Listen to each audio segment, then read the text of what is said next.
Guys, it is the Football Fanatics, and we are here bringing you a fantasy episode, actually. So, Something a little different, yeah, something a little different. Buck isn't here with us today. He's a little sick, under the weather. Couldn't be with us. He'll be back for the next show, though. So, we're probably going to be debating, or not debating, but going over some of the more recent fantasy questions, like draft strategy, when to pick a quarterback, and some just like tier-based questions. I'd say like wide receiver versus wide receiver, basically this or that. Who would you rather have on your team when the pick comes and it's your turn to pick? So we're gonna go with when to pick a QB. That's what we're gonna start off with. I'm gonna go to Stanley. When do you in the draft like to go with your QB?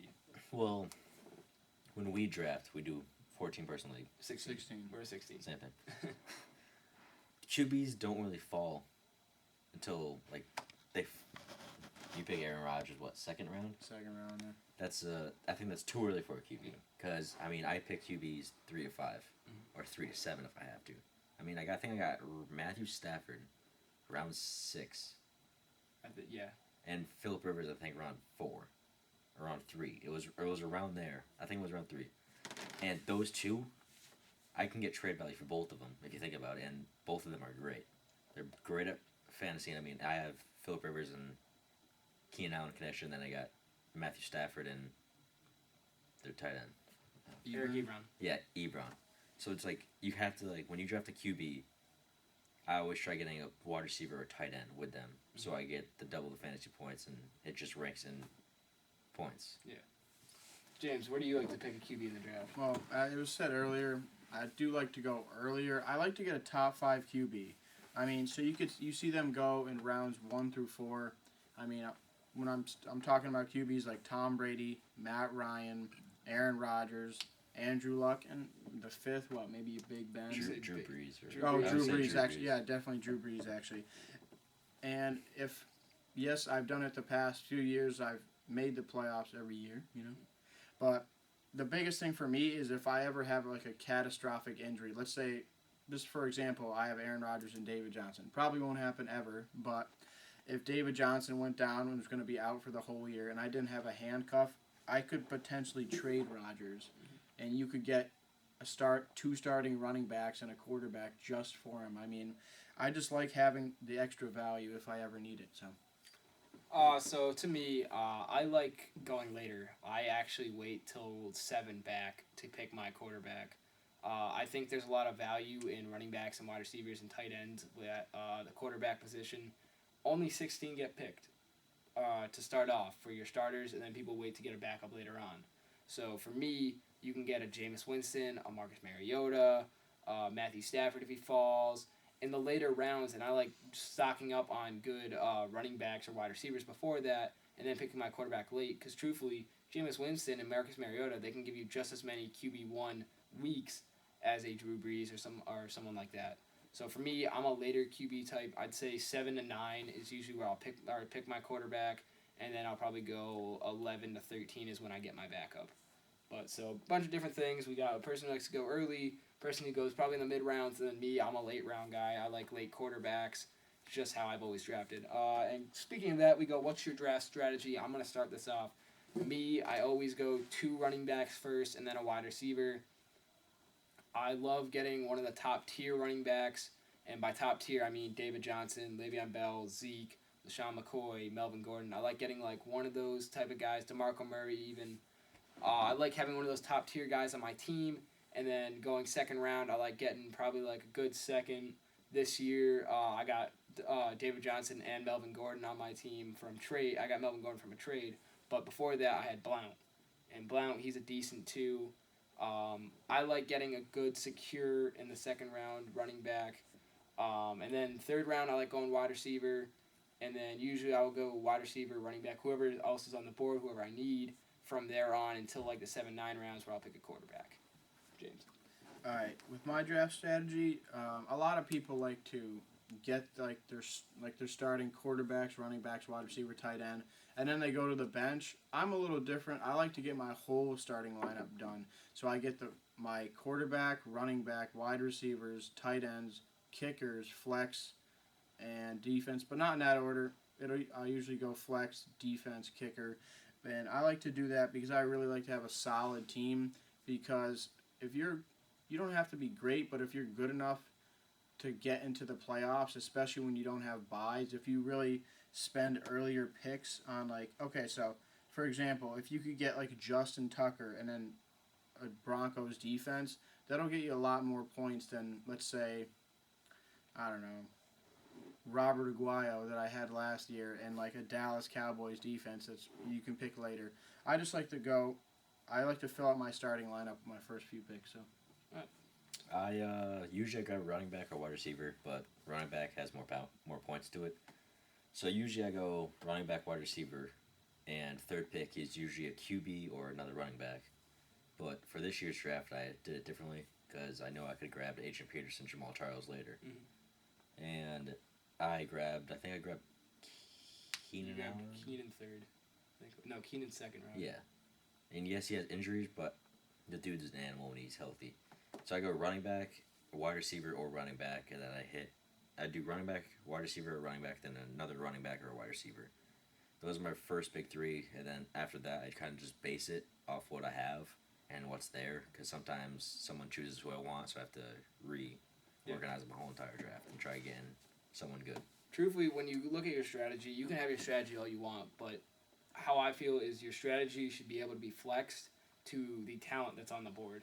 Yes, I may like running backs a whole lot, but we are in a 16-person league. Say I have the 15th pick, and all the running backs go, and I'm sitting there with a Mike Evans, AJ Green type player sitting there, and my best available running back would be Fournette. I'm probably going to end up going Mike Evans or AJ Green because that gives me better value at the wide receiver, and I can probably then go right around and maybe grab one of those running backs again. That's just me. It's a good little thing for you to flex your strategy. Don't always go dead set. I mean, if you're dead set, you could really hurt yourself by taking a lower tier running back when a higher tier wide receiver is on the board. That's just my opinion. Little advice. You also have to work the bye weeks into each other. Yeah. I mean, when I drafted this year, I don't think I have 3 players on a bye at once. I have everyone working into a schedule. Another thing that I like to do is James likes to fill out his roster. I don't like picking a defense and kicker till literally the last 2 rounds. I like getting depth at positions. I have Sanjay Perine and Kareem Hunt this year, and they're 2 guys who could potentially end up starting for their collective teams. And then I went and grabbed just a random defense and kicker at the end of the draft. I think it was Matt Prater in the Packers defense. But I usually just then will go into free agency and see who has the best matchup and start that defense when the time comes to week 1. So that's just what I like to do. I like getting depth and then just picking a kicker and defense with my 15th round and 16th round pick. That's just me. So now we're going to go to this or that. It's basically we're going to take 2 players to 3 players, debate which one you'd rather have in your team when the pick comes. And we're going to start off with Michael Crabtree or Terrell Pryor. Who would you rather have on your team? I'm going to go to James first. This is very tough because both guys are good. They both go in around about the 4th round. So, I mean, people probably face this decision a lot. And it's tough for me, but I have to go Michael Crabtree. And I say this because he really has value in the red zone. I mean, with the Raiders, Amari Cooper and Seth Roberts are really the guys that get a lot of the yardage. But Michael Crabtree's the guy that he really looks to in the end zone. I mean, you even look last year, the first game that they played on that two-point try, he didn't throw it to Amari Cooper. He threw it to Michael Crabtree. So Michael Crabtree will get a lot of touchdowns, and he still will get you close to 1,000 yards. So I'll take him instead. Stanley, who would you rather have, Pryor or Crabtree? I would take Crabtree. I mean, he does have some injuries. He has an ankle problem and all that, but I didn't see Pryor consistent. He wasn't really consistent that much, while Crabtree can be consistent. I mean, with Derek Carr as QB and Amari Cooper and Seth Roberts there, he's valued more, I feel like, because Terrell Pryor, isn't he, I think they're number 1 now? Terrell Pryor is the number 1 on the Redskins. He's going to get locked down by number 1 cornerback now, while Michael Crabtree will be locked down by number 2, or maybe they'll put him, throw him at 1. And it hurts me to say this, but he's good. Mm-hmm. But, I mean, for fantasy-wise, he gets touchdowns and can get 50-yard plays if needed. Mm-hmm. So you both say Crabtree. I'm on the other side of the spectrum. I go with the upside of Pryor. I like Terrell Pryor on the Washington Redskins. I like Kirk Cousins as a fantasy QB. I'm a late-round QB guy, so I like Kirk Cousins. I think that Terrell Pryor gives him a better number 1 than he had last year, in Garcon or Deshaun Jackson. I believe Pryor could get upwards to 110 targets this year, probably around 70 or so receptions, 1,000 yards, 8 TDs, and that's a good value for me. I think I would rather take the upside of Pryor than the lock of Crabtree, in my own opinion. I like going upside over lock. That's why I usually draft I'll draft some injury-prone players. This year I have Allen Robinson, who did ass last year, but he has the upside to bounce back. So I like upside over lock at some positions. Next, we're going to go to probably a debate a lot of people have if you're picking between like the 7, 8, 9-ish area. LeSean McCoy, Melvin Gordon, or Demarco Murray. And I'm going to go to Stanley. You actually had this. I had this situation, and I went I went LeSean McCoy, just because he's a receiving and a running back. I think that's great because he can do a fake run and then just toss it out to him on the go. I mean, you never know. He could throw a touchdown one of these times, but he is fast. He's elusive, and I looked up the stats. He didn't have that much as fumbles as Demarco, and I think Melvin Gordon, he's good and all, but I just don't want to risk it because it's first year. That scares me, and LeSean McCoy was always consistent, and he's playing for the Bills. I mean, I think he's the main center point of the team, and he's eligible to get a lot of points in fantasy. All right. Honestly, for me, it's between DeMarco Murray and LeSean McCoy. I mean, in your draft, if you get Melvin Gordon, I wouldn't be worried at all. But when you're picking this high, you really have to make your picks count. And I would take LeSean McCoy. And like what Stanley said, he's a great running back and he's a great receiving back. While DeMarco does struggle with some fumbling problems, even though he gets some catches. But the biggest thing for me is that in Buffalo they like to run the read option too, and a lot of teams don't prepare for that as much. It's more of like a college type thing. But I mean, he gets a lot of touchdowns there, and also the Bills have a great O-line with Richie Incognito, Cordy Glenn, Eric Wood, players like that, and I'll take the better O-line and the better upside with LeSean McCoy. So for me here, it's between Melvin Gordon and LeSean McCoy. I'm going to go LeSean McCoy. Only reason I don't put DeMarco here is that of the Derrick Henry handcuff, I believe Henry will take some of those touchdowns away. I believe Melvin Gordon and LeSean McCoy more have a secure handle on that where they won't have any of their touchdowns really taken away by anybody in their back. I mean, Melvin Gordon's backup's Brandon Oliver. He might come in the passing game, but he's not the guy who's going to come in on the 1-yard line. And LeSean McCoy got rid of his with Mike Gillislee. Mike Gillislee's now on the Pats. So I believe that DeMarco Murray, you might see a few touchdowns robbed this year by Derrick Henry, and that will probably anger most DeMarco Murray owners. But I'm going to go LeSean McCoy. I agree with both of them. He probably has the more upside out of both of them. Their O-line's better. If Tyrod can play pretty well, which I think he can, that opens up the passing game, which then will open up the run game a little bit more. I mean, last year LeSean McCoy was awesome. I don't see him falling back any bit. So I'm going to go with the upside of LeSean McCoy over the other two. So next we got Crowell versus Fournette. They're both going in about the second round. So Browns, of course, have Crowell. Fournette's on the Jaguars. People probably know that, but just in case. I like going Crowell because, again, it's upside over, and plus they've already stated that they want to get Crowell more carries. And that's the thing that, to me, stood out. Crowell last year was a top 10 running back, and he only had 250 carries. And they said they want to get him up near the 300, and that, to me, I was like, wow, if Crowell can get 300 carries, this guy could be a monster. I mean, already last year he had a ton of good fantasy potential. He ended as I think it was running back 2. I think it was. So to me, I like Crowell. I'd take Crowell over Fournette. What about you, James? I also take Crowell over Fournette, and I get it. Leonard Fournette, great in college. He has like better physical skills than Crowell, but I gotta take Crowell with that new improved O-line. I mean, they got J.C. Treader from the Packers. Joe Thomas, he's always a beast, and Crowell is also in a contract year. So I mean, if he really wants to sign somewhere else and continue his career, he really has to prove it to teams here, and I think he's down for a huge year. So. All right. Stanley? I'm going to take Crowell due to the fact that he's been in the NFL. Fournette is just coming into the NFL. And Crowell, like he said, the offensive line, it's there. And when the offensive line's there, he's going to break out. There's going to be holes. He's going to punch through the holes. He's going to be able to hold the ball and get touchdowns. I don't see Fournette doing much because he's fighting for a spot to start, while Crowell is starting. I mean, I'd rather go with the instant starter than worrying about him not starting. Mm-hmm. So I prefer a starter over a fighter who's trying to start. Because I feel more secure about fantasy-wise. Because, I mean, if he goes down, his backup could be there. Because not a lot of people know that, depending on the league size. So he goes down, you instantly can go back and pick up his backup. Well, Fournette, you don't know if he's going to be a backup starter, so you can waste a high draft pick on him for nothing. I just want to say, Fournette, I mean, he most likely will start. The only thing is that with Crowell, his backup is Duke Johnson. There's not many touchdowns will be taken away by Duke Johnson. With Fournette, you got Yeldon and Chris Ivory there, who are two guys that could easily steal touchdowns away from Fournette.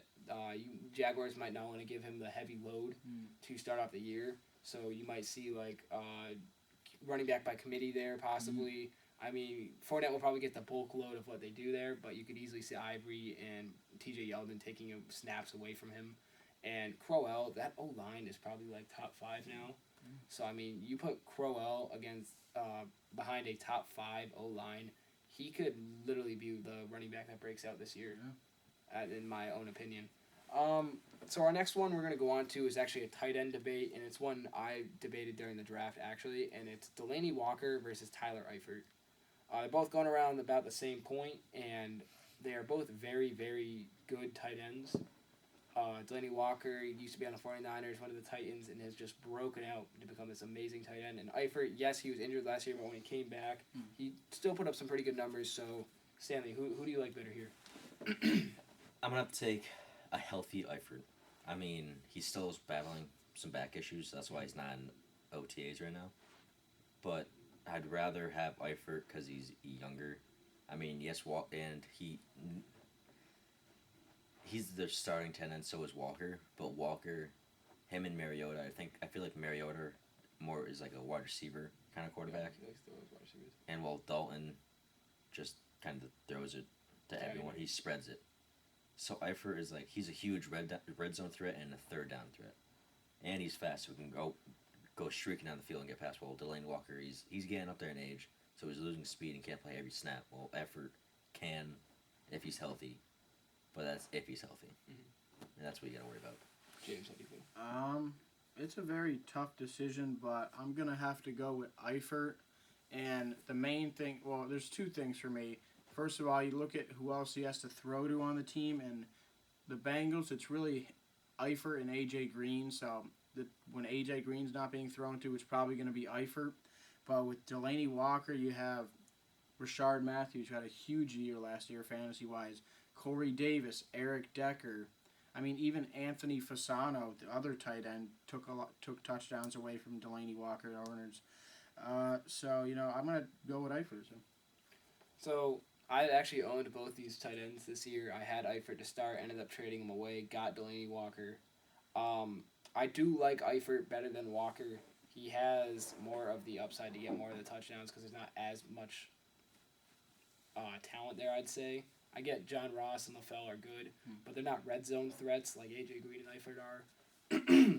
But if you look at like the Titans, Eric Decker, he's pretty good in the red zone. You got Rashard Matthews, who's an animal in the red zone. He showed that last year. Delaney Walker, who is good. He's we're talking about.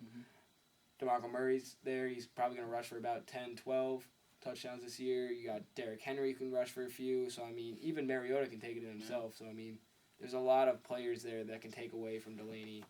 And to me, that scares me a little bit. And I'd rather go with Eifert, who has just him and AJ basically in the red zone. Not to say Ross and LaFell won't get touchdowns. Also, just to add on real quick, too, Tennessee is more of like a running team. Yeah. The coach, Mike Mularkey, even says they want to run a smash mouth offense, which is literally run the ball down your throat. That's why they have two great running backs. And Delaney, he's probably going to be more of a blocker than a receiver. So, I mean, don't get me wrong. They're both going to be good this year. They'll both probably finish as top 5 tight ends, but I'm just saying right now, I would take Eifert over Walker, and so would these two. So we're going to go with the rookie debate here. Rookie wide receivers, John Ross, Mike Williams, Corey Davis. Who would you rather have, James?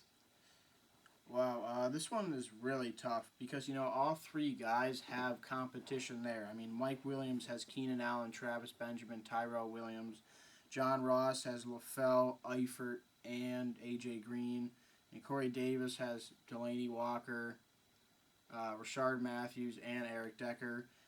And you know what? I'm actually just deciding now. I'm going to take John Ross because he has the least amount of competition. I mean, Eifert is very good, but he's a red zone. A.J. Green, he can catch it. He can stretch the field and he's also a red zone. But Brandon LaFell is more possession, and even Tyler Boyd's like a possession receiver. And I'm going to take Ross because he's really going to be Andy Dalton's go-to deep threat. And I think he has a lot of upside in that offense. I mean, when they had Marvin Jones and Muhammad Sanu, they were really airing the ball out. And I think he can replicate that success. So. That's agreeable. I would go with Mike Williams. You can get him later on in the draft. It's a little biased because I'm a Chargers fan, but knowing the Chargers, we usually have a wide receiver that goes down, and usually that lets someone break onto the scene. And if Mike Williams can stay healthy, say Keenan goes down again, say maybe Tyrell Williams goes down at some point, knock on wood that it doesn't happen, but say it happens, you're getting him in the 9th, 10th round, maybe 11th round, and he's instantly a wide receiver 2 on a team with a good quarterback. To me, that shows a lot of upside, and I'm an upside guy. I like taking upside, so I'm going to go with Mike Williams. I love Corey Davis. He was my favorite wide receiver coming out of the draft, but he's in a bad situation with a lot of talent around him, so it's going to be hard for him to produce a lot of fantasy value. And to me, John Ross is a little too scary for me. I don't like taking Tyreek Hill because he's a boom or bust guy, and that's how I feel John Ross is. He's a guy who can take defenses over the top, but if he doesn't get that over the top ball, to me, then he's going to probably have 20 yards that game, and just that scares me. So I'm going to say Mike Williams is probably my more safe. I mean, he is injured right now, and that is scary. But to me, I'm going to take the risk of Mike Williams in a later round than Corey Davis and John Ross in the 7th, 6th round. Stanley. I'm going to have to agree with you on Mike Williams. I mean, he's also a gigantic threat. Mm-hmm. I mean, you got Keenan Allen next to him, like I said in earlier videos. Keenan Allen and that duo would be amazing if someone else falls besides Keenan Allen. Hopefully it doesn't happen, but like you said, you can get him in later rounds. I think you drafted him almost near the end of the... Actually, no, Stevie drafted him in the 7th round. Our cameraman drafted him. Did you auto-draft him? No, he actually drafted him. Stevie came on and drafted him the 8th round. Stevie got Mike Williams pretty late, actually. That's great value. Especially for a 16-man league. He'd probably fall into free agency if you're doing a 10-person league. Yeah, 10-person league, he could possibly... You might get him in the later rounds, but he right now with the back injury could possibly become a free agent. Yeah, so... First right now, he might not play, but... Well, he might not need surgery, so... It's up in the air right now. He came out today saying that he will not need surgery. He didn't know where that came from, that he's feeling fine, so... That's good news, but again, you're getting him in later rounds, so that's what I like. I like the upside and that you can get him in a later round. Get more value for your other picks instead of wasting it on that one dude. All right, so moving on, we're going to go to a QB debate between Andrew Luck and Big Ben. They basically go around the same time. I'm going to go to Stanley first. Who would you like? I'm going to take Big Ben. Just because Andrew Luck, yes, he has weapons, but Big Ben uses his field to his advantage, I feel like. I mean, he has Antonio Brown. Martavis Bryant's coming back. That's a huge, huge, huge addition. And, I mean, the dude's always been reliable. I mean, Andrew Luck, I had him in fantasy, I think, 2 years in a row. I loved the dude to death until he shit the bed for me. He kept throwing more interceptions than he did touchdowns. I kept getting 5 points a game. I saw Big Ben bring people to the playoffs. That's what I want. I want to see the playoffs out of a QB, not here. You almost got the wild card. No, I want playoffs. Big Ben can bring you to the playoffs. He's consistent QB. He can run it in if he needs to, too, because he's a big dude. But, I mean, him throwing in Antonio Brown is just racking up points. If you can get both of them somehow, guaranteed probably playoff spot if both of them stay healthy. If you were to get both of them, you literally have to spend a 4th and a 5th on them. Don't do that because that's just bad strategy. But that's what you would literally have to give. James, who would you rather? This is very tough because both quarterbacks have had problems with injuries in the past. Both of them have very good weapons. I mean, just to name a few: Martavis Bryant, Juju Smith-Schuster, Jesse James, Antonio Brown, and then for Luck, you got Moncrief, T.Y. Hilton, Jack Doyle, Philip Dorsett. Probably forgetting one of them, but whatever. But, I have to go with Andrew Luck. And just for this one reason, Big Ben, they're both great quarterbacks at home, but Big Ben, he struggles on the road, it seems. I mean, I was looking at his stats last year. At home, the guy puts up anywhere from 20 to 40 points a game. But on the road, he seemed to struggle, even against teams like, even teams like Cleveland. I mean, he puts up anywhere from 10 to 17 points. It's something I really want to stay away from. I'd rather take the quarterback that could play well on the road and at home. So. That's where I am too. I'd probably take Luck.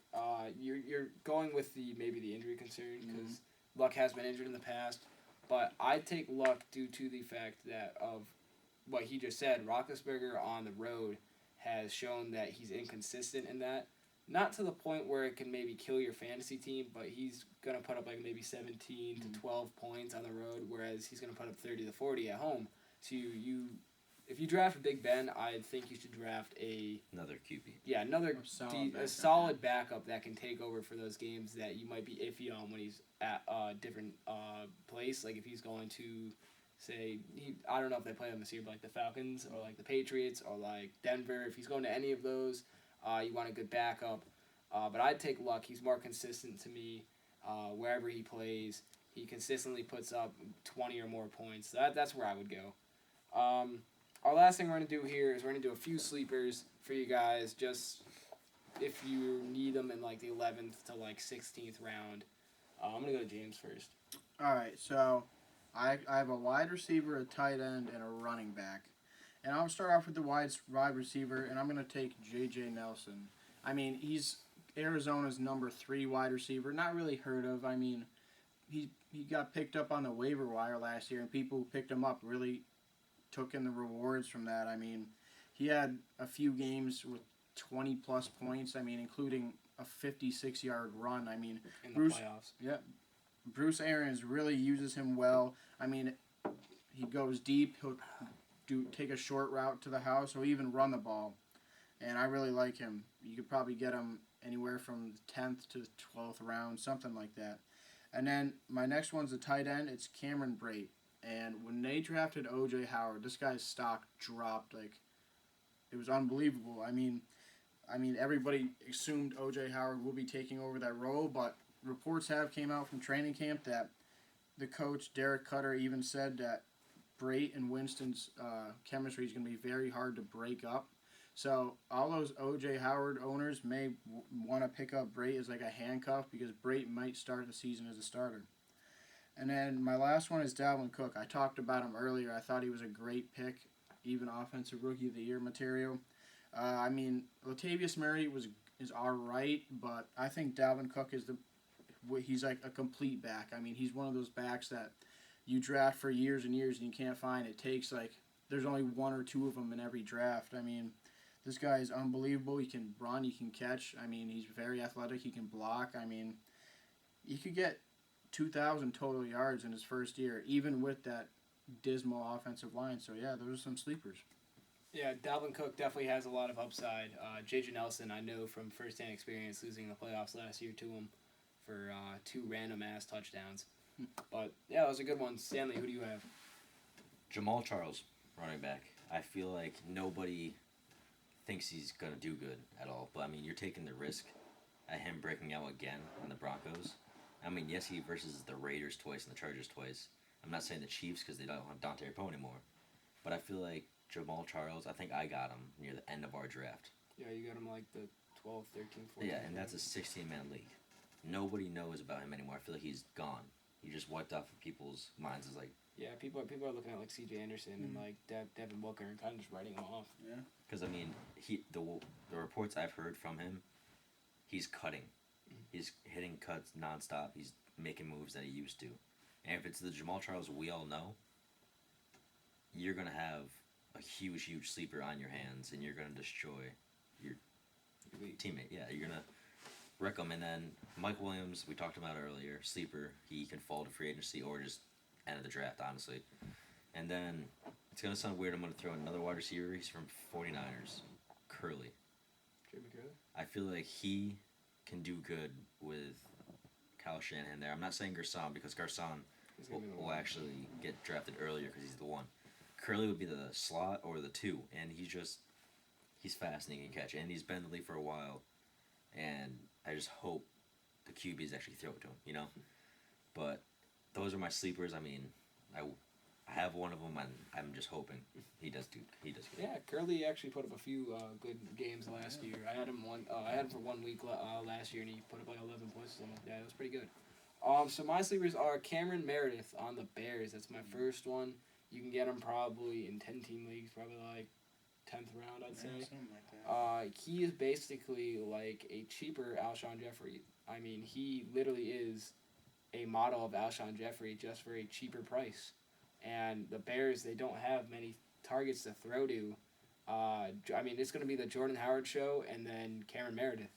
So, I mean, that gives you a good red zone threat. He's probably good for about anywhere between 5 to 9 touchdowns this year.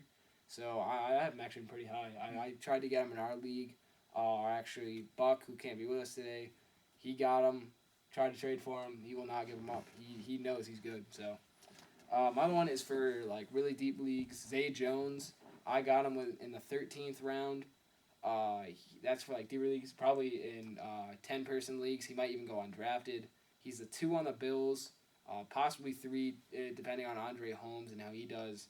But even so, he has a lot of upside. Sammy Watkins has been injury prone the last few years. That could give him a lot of upside there. Tyrod Taylor, they've already said they want to throw the ball a little bit more. So it's a lot of upside for Zay Jones. And then my last one is Kareem Hunt, the backup on the Kansas City Chiefs. You can get him in later rounds. And they've already said that Kareem Hunt has looked amazing during camp. And all reports are saying that there's a possibility that if Spencer Ware goes down, this guy could easily take over and then never give the spot back. They're saying he's that good. So I'd pick him up for the chance that he takes over Spencer Ware's spot. Give him a roster spot. Those are my sleepers. And that was our show. So I think we did pretty good. Like and subscribe if you like what we're doing here.